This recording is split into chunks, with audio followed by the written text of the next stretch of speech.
I'm Kimberly.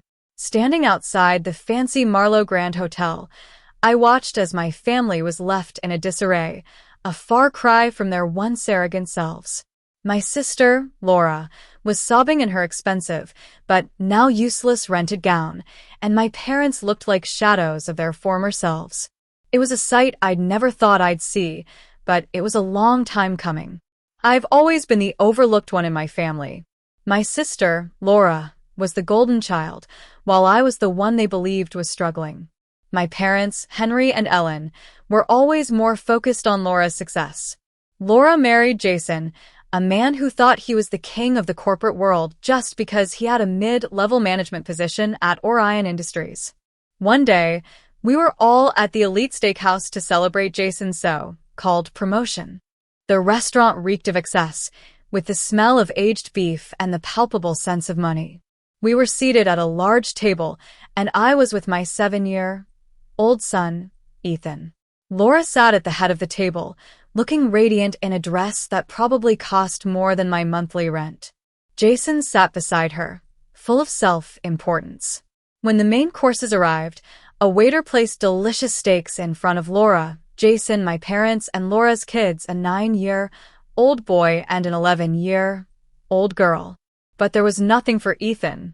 Laura, with a cold smile, slid the free bread basket towards Ethan and said, "He's small. He doesn't need a full meal.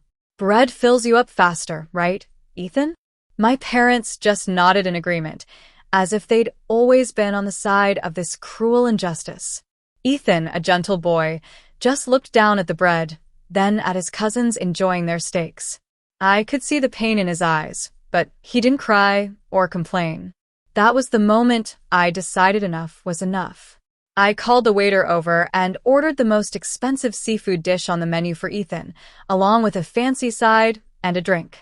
Jason laughed and scoffed, saying he wouldn't pay for it. I calmly told him I didn't need his money. It turned out that my family had no idea what I was really capable of. I'm the founder and lead auditor of Phoenix Compliance Group. 3 weeks ago, the board of Orion Industries hired my firm to investigate financial irregularities in their logistics division. After days of painstaking work, I discovered that Jason was the one behind the embezzlement. I let Jason continue his charade. I watched as he ordered expensive drinks and desserts, not knowing that I'd already triggered a freeze on his corporate card. When the bill came, his card was declined, and then his personal card as well. Laura tried to blame me, and my parents joined in, asking me to pay the bill. But I paid only for what Ethan and I had ordered, and then decided it was time to leave. As we were leaving the restaurant, a sleek black car, driven by my long-time security detail, David, pulled up. The contrast between our car and their rental was stark. My family stared at us in disbelief, not knowing that I'd been living a far more prosperous life than they'd ever imagined. Then, my mother called early one morning, demanding that I help with my father's birthday party. Laura was supposedly buying my father a luxury car, and they needed me to do the grunt work. I initially refused, but I knew Jason might try to use my parents' house as collateral to cover his tracks before the audit report was presented. So I agreed to go. When I arrived at the house, Laura gave me a black apron, trying to make me a servant in my own family's event. But I saw it as a cloak of invisibility. I was able to overhear Jason talking to a banker about using a property as collateral. I soon discovered that the property was my parents' house, and they were renting the gift car to stage a show. Later, I found a quit-claim deed in my father's study, which would transfer the house to Jason and Laura for $1. They were going to steal my parents' home to pay off Jason's embezzlement. I took the deed and waited for the right time. At the party, my father asked me to sign the quit-claim deed, saying it was for the family's future and that Jason was a reliable investment. Jason threatened to ruin my non-existent career if I didn't sign. And when I asked Laura if Ethan and I could have the guest room if we were in trouble, she coldly refused, saying there was no room for dead weight. That was the final straw. I signed the deed, knowing that I'd bought a tax lien on the house 2 years ago to save my parents from eviction. By signing the deed, Jason and Laura were taking on the massive debt. The next day was the Orion Industries Summit and Charity Gala.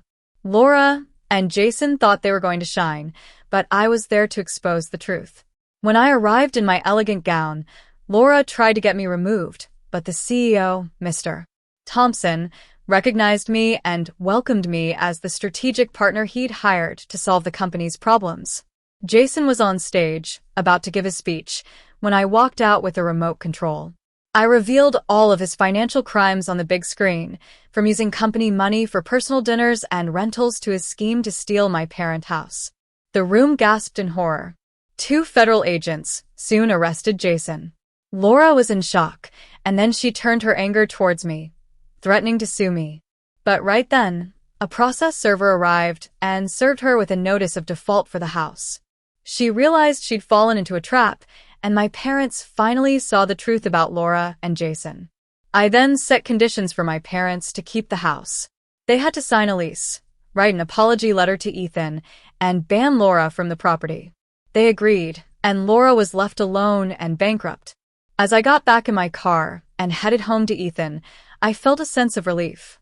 I'd finally removed the toxicity from my life, and my son could grow up in a clean and loving environment. The days of being the silenced one in my family were over.